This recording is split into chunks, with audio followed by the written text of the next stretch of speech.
আসসালামু আলাইকুম ভাইজান। ওয়ালাইকুম আসসালাম। কি রে রিনা, তুই এখানে? হ ভাইজান, আমি এখানে। তুই এই সময় কই যাবি? আর কইন না ভাইজান, আকিলের বাপের শরীরটা বেশি ভালো না, হেললিগা ডাক্তার কাছে যাইতাছি। কি হইছে আকিলের বাপের? কয়দিন ধইরা পাতলা পায়খানা, ও তার লগে লগে বমিও হইতাছে। ও আচ্ছা, তাই নাকি? বমি আর পাতলা পায়খানা, তাইলে বেশি বেশি কইরা খাবার স্যালাইন খাওয়া। হ ভাইজান, খাবার স্যালাইন ঘরের তো নাইকা, হের লাইগাই স্যালাইন আনতে ডাক্তারের দোকানে যাইতাছি।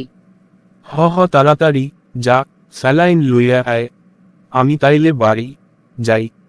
আচ্ছা ভাইজান, আসসালামু আলাইকুম। আমি তাইলে বাড়ি যাই, আপনি যাইয়েন দেখতে আকিলের বাপেরে। হ যা। ওয়ালাইকুম আসসালাম। আমি জামুনে আকিলের বাপেরে দেখতে।